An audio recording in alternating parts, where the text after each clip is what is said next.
Sean ustedes bienvenidas, bienvenidos a Rezumba y Suena la Memoria, un espacio donde privilegiamos la imaginación, el palabreo, la inteligencia reflexiva, la buena comida, la buena música, el gusto por la vida. Rezumba y Suena la Memoria es una colaboración entre el Centro INA Veracruz, Librería Mar Adentro y América Afroindígena. Sean ustedes bienvenidos. Comenzamos.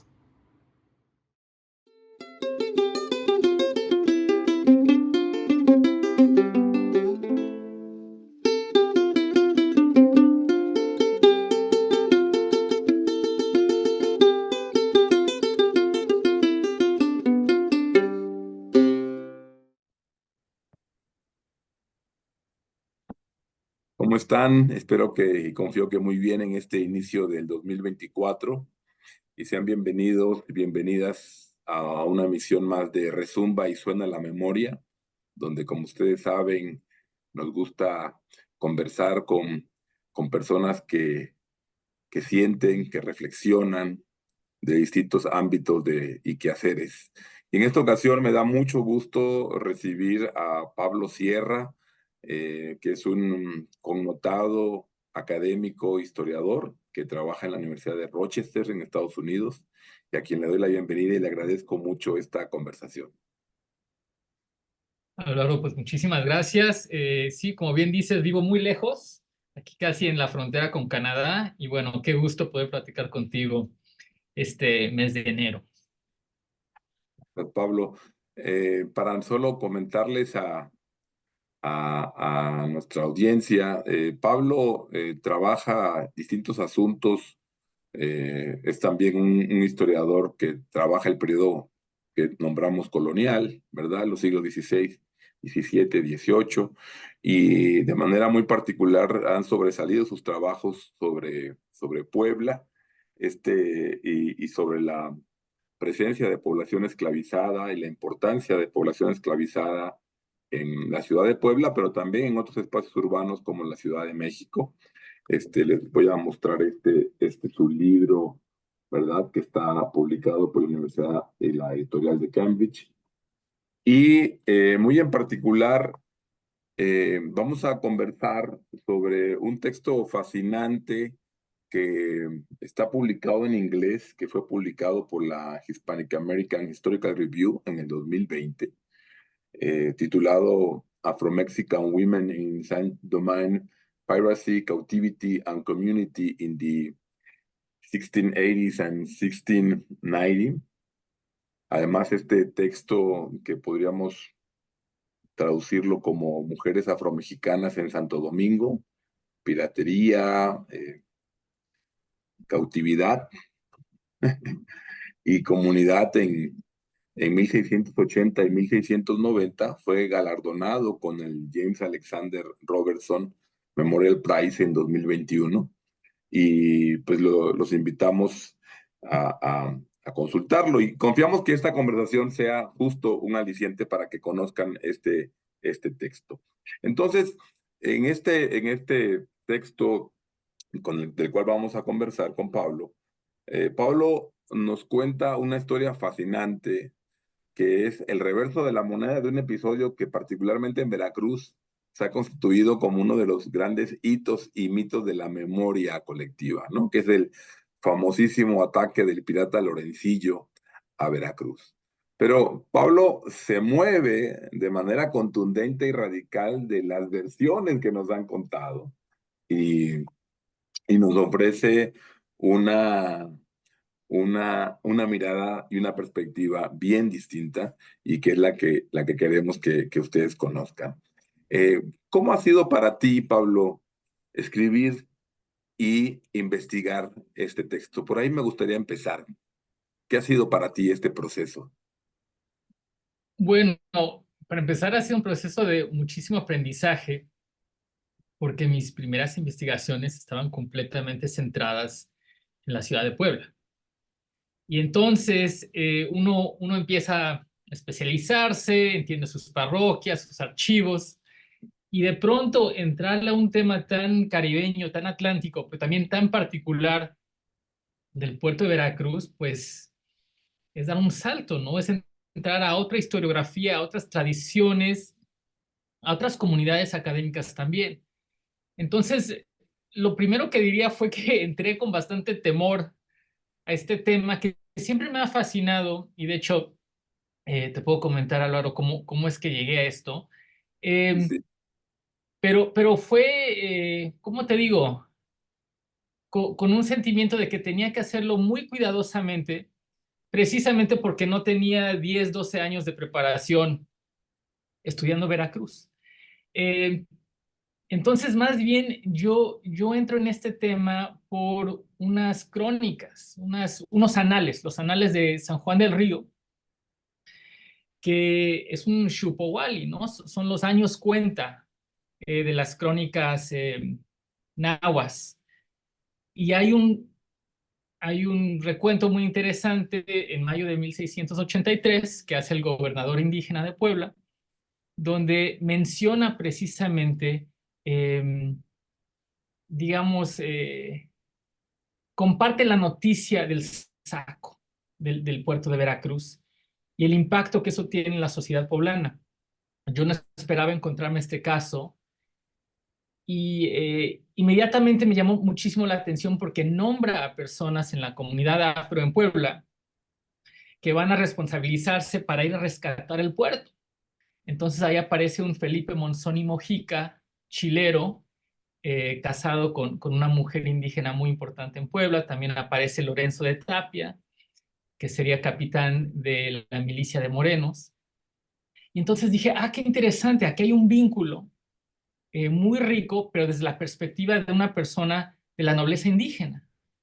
Me pregunto, ¿cómo más se vivió esto? ¿Sí? Más allá de Puebla, más allá de Ciudad de México, ¿qué representa el saco de Veracruz para los habitantes del puerto y para aquellos que tienen relaciones que tal vez no hemos trazado completamente? Entonces así empieza este interés en el ataque de 1683. Fíjate que esa era una de las preguntas que tenía pensado, ¿no? Hacerte, ¿cómo llegaste a esta historia? Pero ya nos has dicho. Decía hace rato que el ataque del pirata Lorencillo, de la Orden de Graf, ¿no? Es todo un hito, ¿no? Es un episodio que ocurre en 1683, ¿verdad? En la ciudad y puerto de Veracruz, ya en lo que en entonces se llamaba su nuevo asentamiento, donde está ahora, ¿verdad?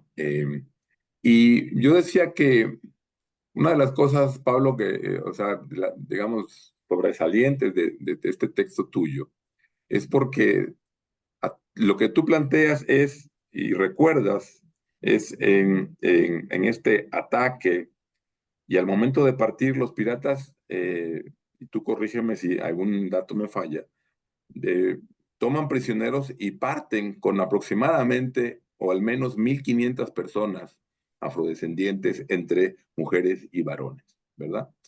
Y tú le sigues la pista, ¿no? A algunas de esas personas, y eso es lo que le da el giro para mí a esta historia. Y particularmente nos cuentas una historia casi que improbable, que es el de algunas mujeres que regresaron después de haber sido tomadas prisioneras por los piratas.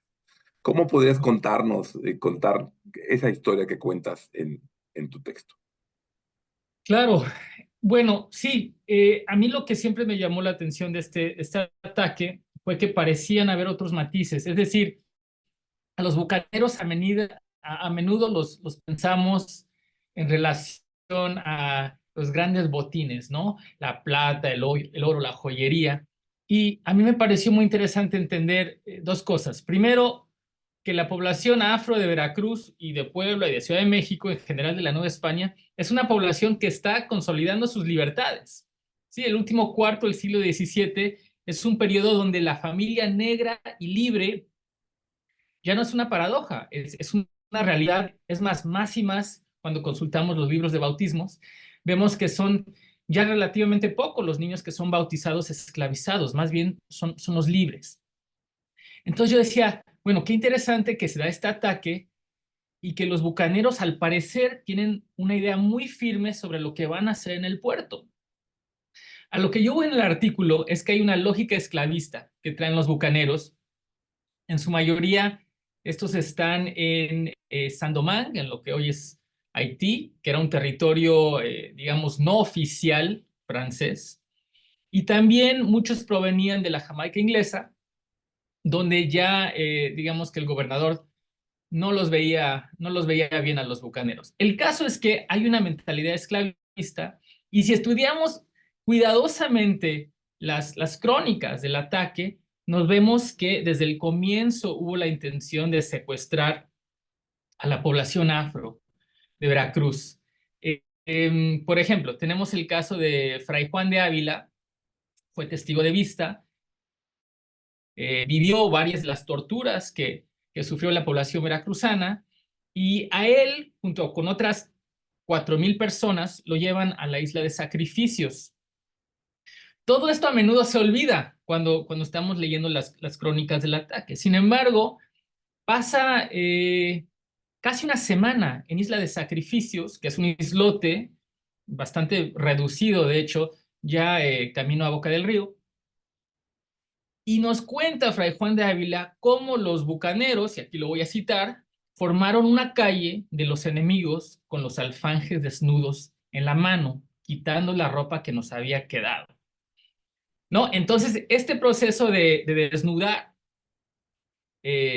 a estos cautivos se da 2 veces más y después nos dice algo interesantísimo. Dice, después de esto, esta tarde, estamos hablando del miércoles 26 de mayo del 83, dice, se apartaron todos los negros y mulatos, negras y mulatas, que serían hasta 2,000, y los pusieron en una parte de la isla para cuidar de ellos y sustentarlos porque no enfermasen, porque siempre tuvieron intención de llevárselos, como lo hicieron. Entonces, ¿qué nos demuestra esto? Primero, ya había una logística muy sofisticada. Vamos a secuestrar a gran parte de la población, pediremos el rescate de los hombres españoles, no de las mujeres que se quedaron en la ciudad de Nueva Veracruz. Y vamos a empezar a dividirlos en grupos. ¿Por qué? Porque ¿cómo embarcas a 1,500 personas? Pues requiere un trabajo logístico importante. Entonces, esa última semana de mayo, los piratas se dedican a embarcar a esas personas en sus navíos para empezar a planear a dónde van a ir. ¿Van a ir a Jamaica? ¿Van a ir a Saint-Domingue? ¿Van a ir a Carolina del Sur? Bueno, entonces, para mí, eso ya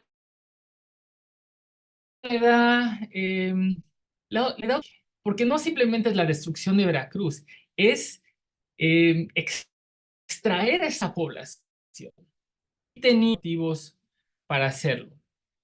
Es muy interesante cuando estudiamos las diversas crónicas cómo aparecen ciertos prejuicios, inclusive entre estos frailes, ¿no? Entre los dominicos, franciscanos, los jesuitas, todos le dan matices diferentes a este evento. Lo importante para mí es entender la vivencia de esa población afromexicana, ¿sí?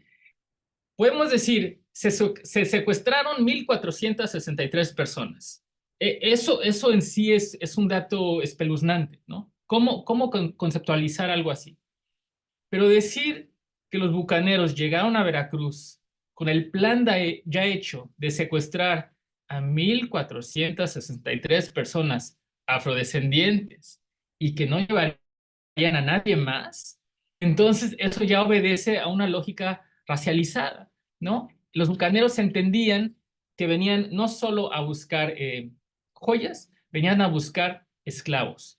Y los encontraron en una población que, insisto, gran parte de esa población ya era libre.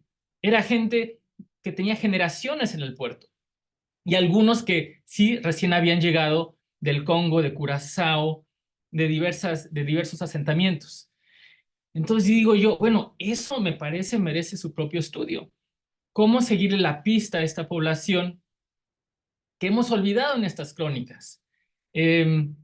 Entonces, bueno, de ahí surge esta inquietud por entender lo que está sucediendo en Veracruz. en las semanas y en los meses después del saco.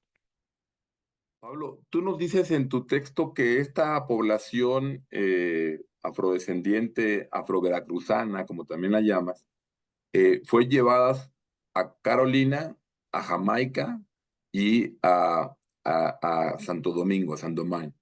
Eh, ¿cómo- es algo que se conoce muy poco en Veracruz, ¿no? Porque nos ha importado muy poco, y no solo en Veracruz, sino también en la historiografía, ya volveré a ese tema, en la historiografía mexicanista se conoce muy poco, ¿no? Pero nos dices tú que, y a ti te interesa el destino de estos prisioneros afroveracruzanos, ¿no? Esa es una vuelta que le das a los enfoques habituales de este episodio. Sí, sí, bueno, es que es una inquietud que siempre he tenido. ¿Qué sucede con el protagonista de una historia? Si el protagonista es el bucanero, pues entonces vamos a tener derroteros bucaneros, vamos a tener las mismas historias de siempre de Alexander Xemelin en sus diversas ediciones. Eso está muy bien, es interesante seguir esos sujetos. Pero si mi enfoque es la persona afro, entonces tendría que darle seguimiento a su vida. A lo que voy es esto. Si seguimos ese grupo de cautivos, resulta que aproximadamente 200 acaban en el puerto de Charleston, en lo que hoy es Carolina del Sur. Tendríamos que entender que Charleston era un puerto más que rústico. O sea, ese asentamiento se establece en 1670, 13 años antes, ¿sí? Es muy pequeño. Ahí no llegan navíos negreros, no llegan los grandes mercantes. Entonces, pues creo yo, tendría un enorme significado el traer a 200 cautivos de un puerto en particular, hispanohablantes, tal vez hasta podemos especular que católicos, o por lo menos gente familiar con los ritos católicos. ¿Qué significaría eso para la historia de Charleston? ¿No? Pues a mi parecer, ahí el agente más interesante pues es el veracruzano, que llega con todo este conocimiento cultural. Pensemos en su comida, en su música, en su habla. Todo eso llega con el cautivo y la cautiva veracruzana a Charleston, que es un puerto que se establece como un asentamiento anticatólico, ultraprotestante, y además que está muy urgido de mano de obra. Entonces, bueno, desde la perspectiva de Charleston, eso cambiaría, por lo menos a mi entender, el funcionamiento de esa sociedad que, insisto, era muy pequeña. Sabemos que aproximadamente 1000 de los cautivos son llevados a Saint-Domingue, porque en Saint-Domingue estaba el principal nido bucanero de la década de 1680. Anteriormente había sido en Jamaica, pero en este caso ya es Saint-Domingue. Y sobre todo sabemos que los bucaneros tenían vínculos muy profundos con las poblaciones del sur de Saint-Domingue. Entonces, aquí estamos hablando de pequeños pueblos y puertos como Petit Wavre, Léogâne, Nip, Jacmel, ¿sí? Son puertos donde, digamos que en 2 o 3 décadas, ya para comienzos del 18, vemos surgir una población mezclada, mestiza, se les llama les gens de couleur, y a menudo es gente, bueno, sobre todo es gente afrodescendiente libre. Y nunca hemos podido encontrar bien los orígenes de esa población. Pues entre más estudio este caso, más sospecho que los gens de couleur efectivamente son los descendientes de mujeres veracruzanas que fueron robadas en 1683. Que si pensamos, bueno, eh, ¿cómo podría ser esto? Pues Sandomangue es un territorio pequeño, no era densamente poblado, pero sobre todo había un imbalance demográfico terrible. Por cada mujer en Sandomangue, en 1680, habían 8 hombres. Entonces, con esa característica, pues, qué buscaban los colonos de Sandomangue? Mujeres. Y pedían mujeres de Francia y no las enviaban. O sea, inclusive pedían huérfanas, mujeres, como se mencionaba en las cartas de esa época, de mal vivir, pues no las mandaban. Tal era el prejuicio que se tenía contra Saint-Domingue por ser una colonia de piratas, una colonia bucanera. A lo que voy es que esa sociedad es la que va a recibir a estos cautivos veracruzanos y sobre todo a esas cautivas veracruzanas. Es decir, la mujer veracruzana es mucho más visible en la documentación de 1680, de la década de 1690, que el cautivo veracruzano. Entonces, eso me pareció fascinante. Eh, Bien lo saben los historiadores del periodo virreinal. A veces es muy difícil rastrear y empezar a ensamblar la historia de la mujer. En este caso, la historia de la mujer veracruzana es mucho más visible que la del hombre. Y bueno, por ahí me empecé a interesar porque decía yo, bueno, ¿qué fue de estas mujeres?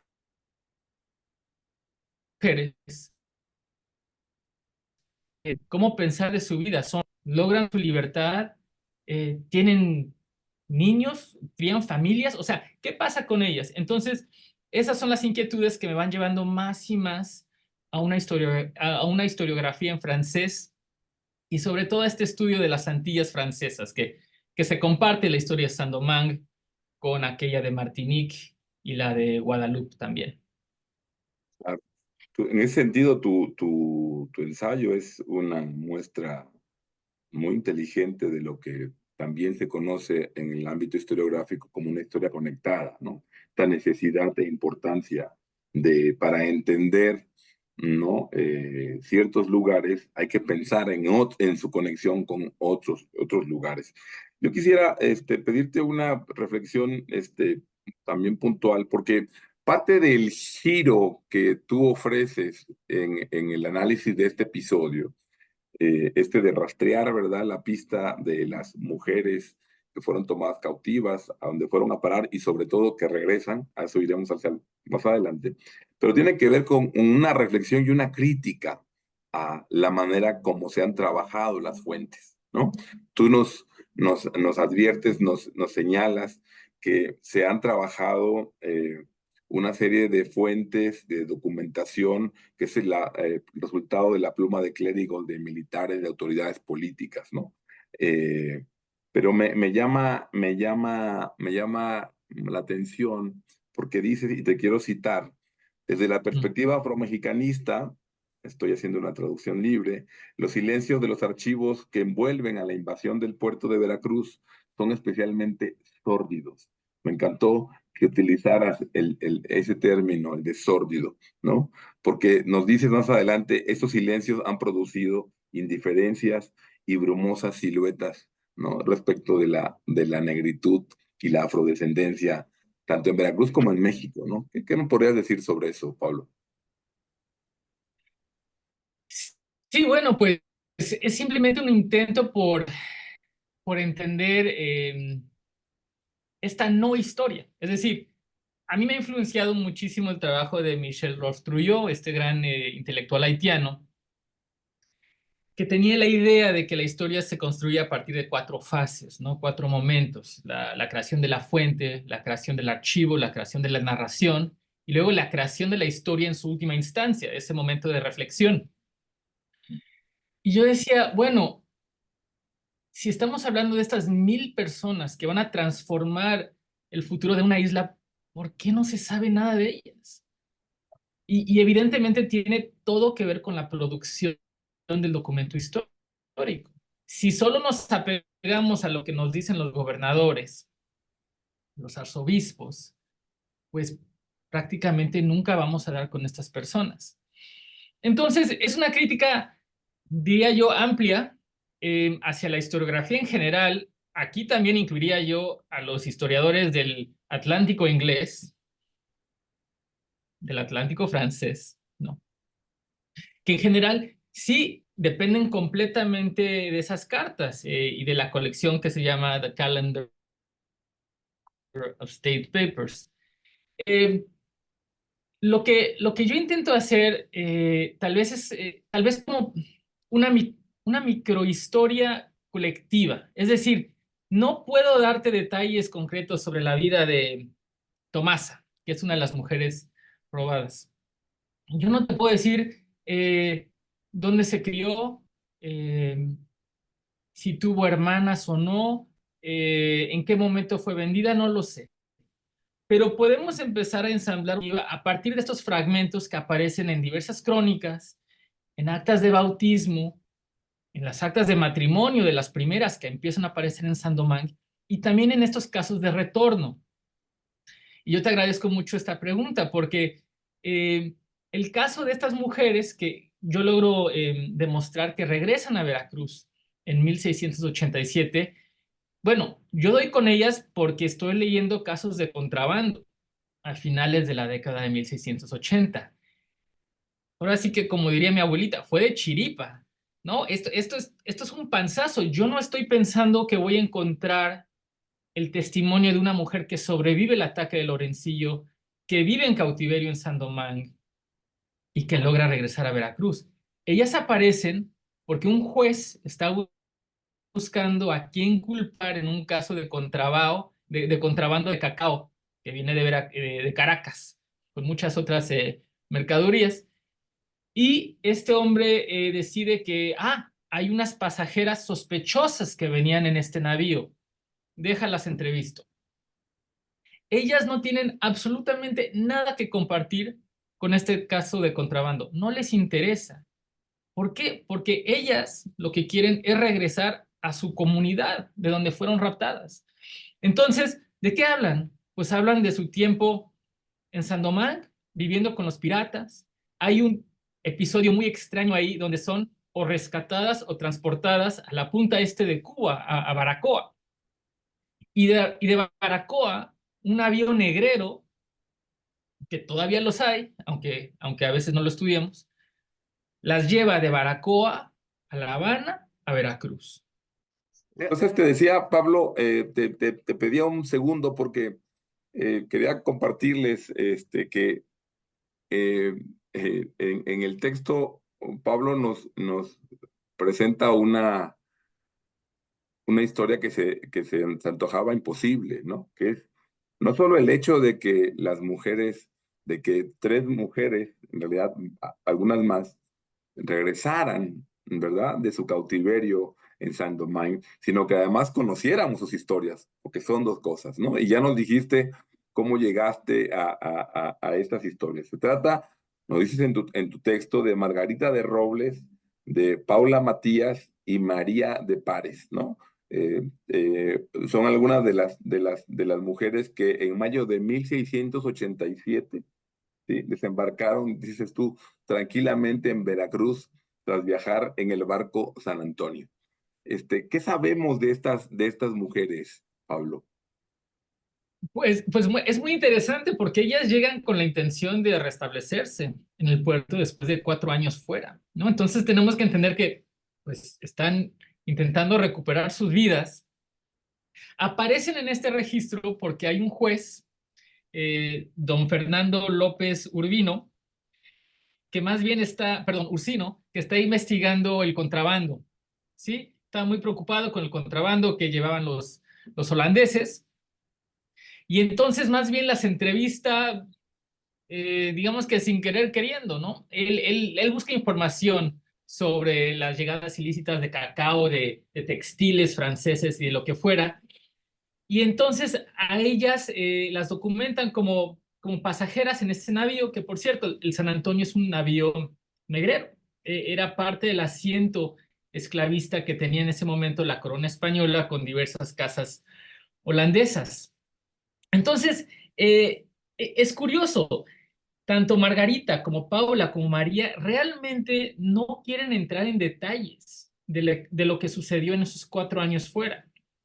Es más, el juez como que tiene que interrogarlas varias veces para tratar de que produzcan algo de información. Sobre todo se niegan a darle detalles. Dicen que simplemente vivieron con los franceses, que sí, que cuando el pirata Lorenzo atacó este puerto, las llevaron prisioneras y de ahí las llevaron a Pitiguao. Entonces sí dan el nombre de Pitiguao, que es la corrupción de Petit Waf, el puerto este que había mencionado, y después mencionan que fueron llevadas a Baracoa, en la costa, en la punta este de Cuba. Pues esos derroteros son derroteros de contrabandistas, O sea, Baracoa era un sitio donde los franceses, holandeses y españoles podían reunirse a intercambiar productos sin mayores consecuencias. Entonces, ellas forman parte de esa red extraña y nebulosa que a menudo es muy difícil documentar. No nos dicen con quién vivieron, no nos dicen si tuvieron eh, algún encuentro con otras personas del Saco de Veracruz. Simplemente nos dicen que permanecieron en Petiguaf tres años y medio y que de ahí fueron llevadas a Baracoa y de ahí eventualmente a La Habana. Hay una mujer que sí está muy dispuesta a compartir sus historias y ella es Juana Tomasa, que más bien era mestiza de Maracaibo, de lo que hoy es Venezuela. Y es curioso porque ella sí comparte todo lo que sabe de Petit Waf. Es decir, hay otras motivaciones en el caso de Juana Tomasa de Maracaibo. Entonces ella entra en detalles sobre, no, por supuesto, hay un comercio de textiles, de vinos, de lino en particular, y todo esto se hace a cambio del tabaco que se estaba produciendo en Sandomán. Lo que es muy rico y a la vez molesto de este caso es que hubieron otras mujeres que llegaron con estas tres y el juez decide no buscarlas, decide no interesarse en sus vivencias y al final, y concluyo esta sección del apartado en el artículo, dice él, algunas no he podido encontrar, otras están enfermas y las mujeres que he encontrado no dicen nada de importancia.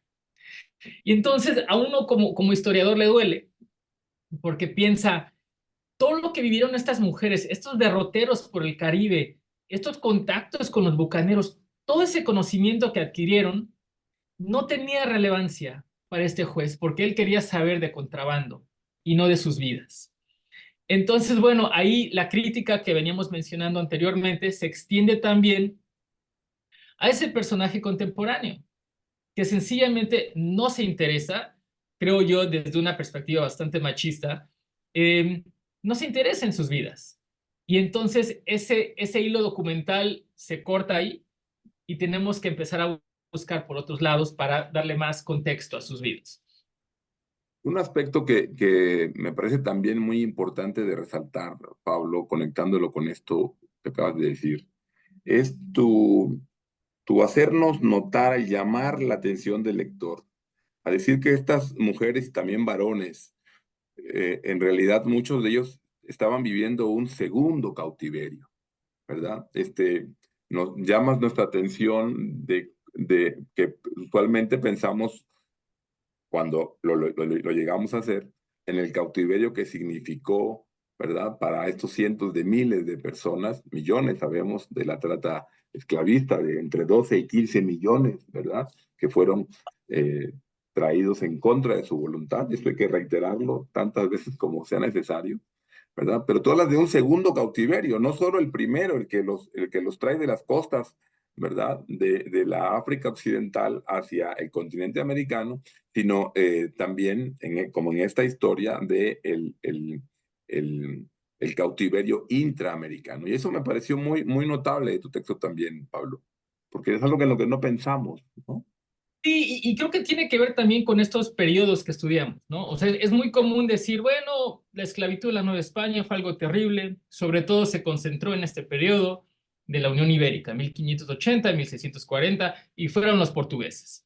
Entonces ese paquete es muy fácil conceptualizarlo y decir, ah, bueno, pues ahí estuvo lo malo. Y en realidad sabemos que la esclavitud es algo que se extiende hasta los primeros días de la independencia mexicana y continúa, ¿no? Eh, y lo que sucede en este caso es que en 1680 resurge esta trata esclavista, pero a través de los holandeses. Y eso nos complica mucho, porque la lengua holandesa es muy difícil de trabajar. No hay muchas fuentes que se hayan publicado sobre este tema. Y también porque es bastante complejo, ¿no? O sea, las personas que vienen llegando en este navío negrero de 1687 pues llevaban meses en Curazao, hoy sobre la costa de Venezuela, al norte. Entonces, pues es estudiar otro derrotero. Ahora, es muy importante, y te agradezco el que hayas mencionado este segundo desplazamiento violentísimo. Sabemos que en marzo de 1683, o sea, 2 meses antes del ataque, había llegado un navío esclavista a Veracruz, había vendido cautivos. Entonces, tenemos que pensar que para esas personas, pues, ¿qué significa este ataque bucanero? Pues es otro grupo de fuereños que vienen, nos violentan, nos secuestran, nos ponen en una isla, nos suben a un barco y de nuevo es otro movimiento forzado, ¿no? Entonces, híjole, cuando ya por fin dimensioné lo que significaba eso, yo decía, bueno, qué historia tan trágica, pero también me parece que es algo que probablemente era bastante común. O sea, cuando estudiamos la trata transatlántica, no es simplemente un movimiento del punto A al punto B, es toda esa interrupción de vidas, de conexiones, de familias, de vínculos afectivos que se rompen una y otra y otra y otra vez. Es algo que a menudo nosotros vemos, ahora que trabajamos fuentes notariales, Álvaro, lo vemos, que una persona es vendida 3, 4, 5, 6, 7 veces. Y cada vez que es vendida y es forzada a adaptarse a un entorno nuevo, pues es recomenzar, ¿no? En este caso es un caso, diría yo, tal vez exagerado, ¿no? Por la violencia que imprime el bucanero, pero no es tan diferente a lo que vemos en las cartas de compraventa normalmente en territorio novohispano. Lo Y tú, otro que perdón, perdón que quería te diga aquí esto nomás, y tú haces un llamado también a cuestión, en la crítica de fuentes que haces, y también en el debate historiográfico, a no comprar estas versiones que nos dices tú, nos recuerdas tú, que han romantizado, ¿no? Las formas de esclavitud en la América española, ¿no? Y sí, eres también muy puntual en eso, ¿no? De no romantizar y repetir esta idea de, bueno, es que los españoles sí trataban y sí querían bien a sus esclavas y esclavos, pero los franceses y daneses e ingleses no. Y también ahí ponen, eso me encanta, que te entras y le pones ciencia al asunto. le busco pleito donde haya. Bueno, es que de otro modo es muy fácil decir, ay, pobre esta gente. No, estos grandes mercaderes, pobrecitos, los atacaron en Veracruz, ¿cómo sufrieron? Pero evidentemente eso no cuadra con la realidad de que son ellos los que están estimulando esta trata transatlántica. Son ellos los que están comprando a jovencitos de 14 y 15 años, errándolos, ¿no? Los brazos, los hombros, la cara. Son ellos. Entonces, vaya, no podemos igualar los sufrimientos. Hay que ser transparentes y decir, había una trata transatlántica en Veracruz todavía en 1683. Tal vez ya no se compara con lo que se estaba viviendo en las colonias inglesas, ¿no? En Barbados, por ejemplo. Bueno, ok, tal vez en esa dimensión no, pero todavía hay una cultura esclavista muy fuerte y para los que estudian la historia de los ingenios azucareros del centro de Veracruz, sabemos que crece esa población esclavizada en las últimas décadas del 17 y comienzos del 18. O sea, no olvidemos esa historia específica de la región. Totalmente. Tú mencionas o sea, recuperas una parte digamos, del ataque pirata de Lorencillo, sobre el que me quisiera detener por los efectos que tiene en nuestra comprensión de ese pasado, Pablo. Y es que tú hablas en el momento, digamos, del ataque y de la toma de prisioneros de personas, mujeres y hombres, varones afrodescendientes. Tú hablas que ese es un momento eh, de racialización, ¿verdad? Y dices tú que para los bucaneros la distinción que hubo, ¿no? Fue una distinción de tono de piel, digamos, en el que había blancos y había negros. A los blancos se les pidió rescate, ¿verdad? Y a las y a los afrodescendientes que estaban en condiciones, ¿verdad? Porque también nos recuerdas que se dejaron aproximadamente 500 que eran, entre comillas, inservibles para sus propósitos, ¿no? Pero dices tú que la pigmentación de la piel planteaba un binario negro y blanco, ¿no? Y esto también por un lado digamos, lo quiero traer a la reflexión, pero luego lo interesante es que cuando regresan estas mujeres, nos dices que estas mujeres, al regresar a Veracruz 4 años después, viajaron como libres y paradójicamente no sufrieron la suerte que sufrió la población esclavizada que sí venía en el barco en el que ellas volvieron. Es decir, no sufrieron o no volvieron a sufrir la suerte que habían sufrido 4 años antes y en caso de haber llegado esclavizadas en otra ocasión anterior. ¿Qué ocurrió ahí? ¿Qué cambia? ¿No? Uf, ¿qué cambia? Bueno, creo que culturalmente, ¿Cómo lo lees? Quizá es no, o más. sea, es que yo lo leo como gente que ya tiene vínculos, ya tiene relaciones con estas comunidades contrabandistas y logran demostrar, espérame, somos vecinos de Veracruz. Te puedo decir el nombre de mi padrina, de mi padrino, del cura, pertenezco a esa sociedad.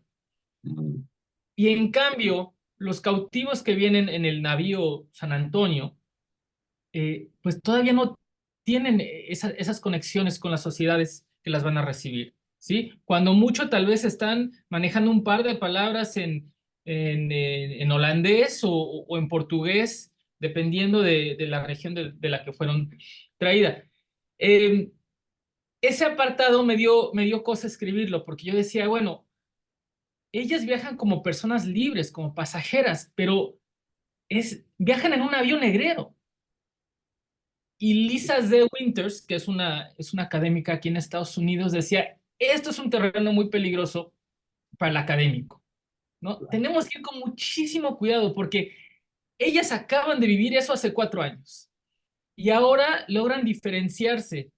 Lo que yo entiendo es que las tienen separadas, o sea, irían con los cabos, irían con el capitán, con el admiral, no están compartiendo el mismo esclavo el mismo espacio que esta gente esclavizada, que no respira, que está completamente comprimida en el navío.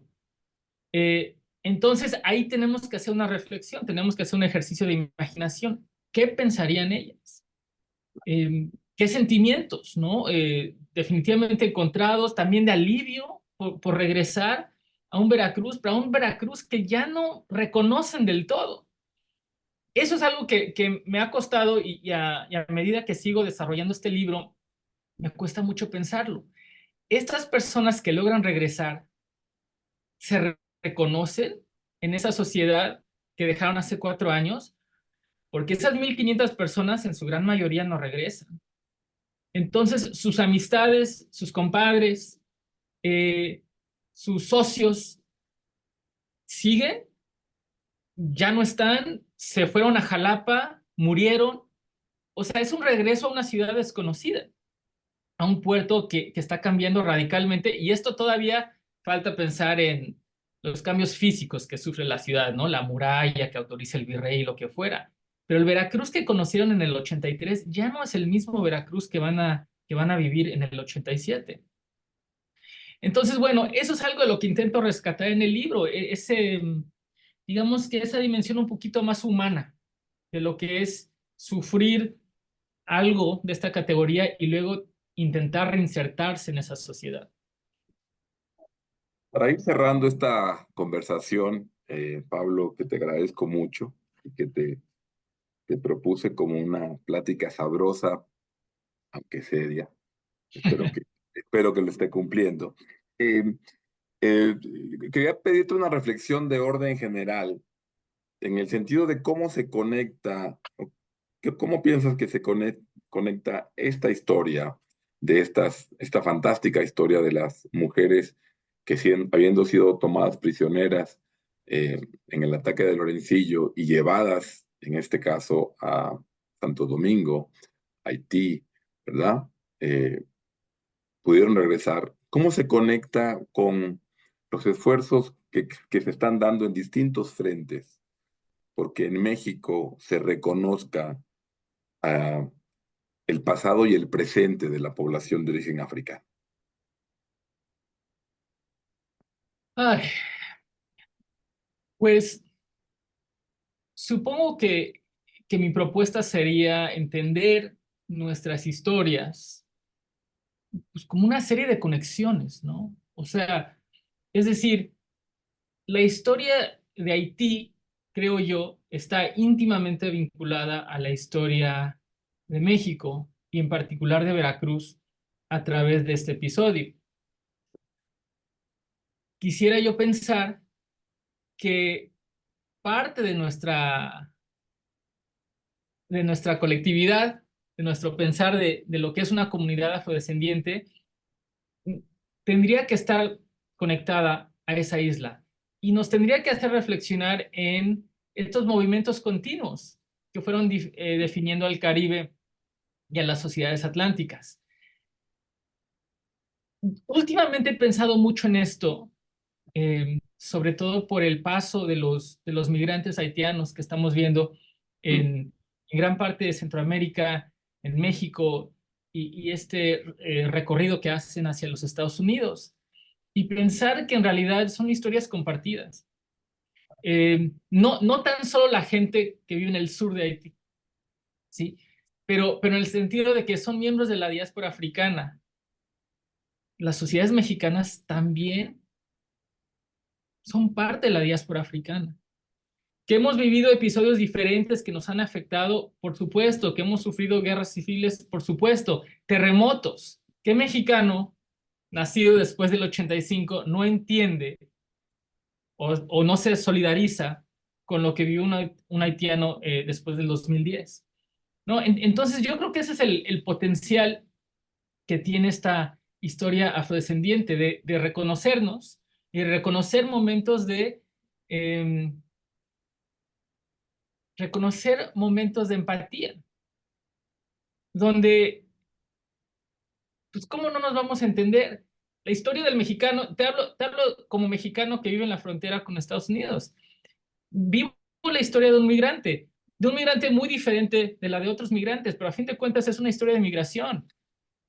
Entonces, yo creo que la afrodescendencia nos da una ventana a esos movimientos, a veces voluntarios, a veces forzados. Es una historia que nos debe humanizar. Y creo que en este momento, sin importar nuestras posturas políticas, nos falta humanizarnos muchísimo. Y bueno, no es una buena respuesta, pero es una manera de reflexionar la posibilidad que nos da esta historia afrodescendiente que, insisto yo, es compartida. No, me gusta mucho, lo acabas de decir porque entiendo bien, lo que acabas de decir es que el reconocimiento de la afrodescendencia y los procesos de la diáspora forzada africana es una ventana para reconocernos en conexión, ¿no? Y me gusta mucho. Eh, pues antes de terminar esta plática y agradeciéndote, pues, el que hayas aceptado, pues quiero suscitar el interés de quienes estén viéndonos para que busquen este texto de Pablo Sierra, Mujeres Afromexicanas en Santo Domingo, Piratería, Cautiverio, que era la palabra que hace rato no me llegó, y Comunidad en las décadas de 1680 y 1690. Así que les recomendamos eso y yo quisiera terminar, Pablo, reitero agradeciéndote el tiempo que te has hecho. Sé que el inicio de año es complicado, ¿verdad? Pero en una de las notas de notas a pie de tu artículo nos avisas, y ya hiciste alguna alusión ahorita, que este ensayo forma parte de un libro más amplio, ¿verdad? Que aborda las afrodescendientes de Veracruz con sus relaciones con el Atlántico danés, francés, inglés. ¿Cuándo tendremos ese libro? ¿Cuándo lo podremos leer? Y si lo podremos leer en español. Claro. Bueno, ese es el gran reto que me he puesto para este año, es escribir el libro. Ya tengo varios capítulos en borrador. En teoría se llama After the Raid, o sea, después del ataque, porque de nuevo quiero pensar en en la secuela, ¿sí? Y si Dios quiere, que sería para mediados del 2025 tendríamos un borrador bien hecho. Y bueno, hay que pensar si se escribe simultáneamente en español e inglés o si se hace aparte. Pero bueno, ese es el reto y ya urge escribirlo y entonces, bueno, me voy a poner las pilas para este 2024. Pablo, te deseo lo mejor para tu familia, para ti, tu familia allá y tu familia aquí en México, que sé que es mucha. Eres famoso entre la flota académica porque vienes seguido a bodas, ¿no? Siempre hay boda. En Puebla siempre hay boda.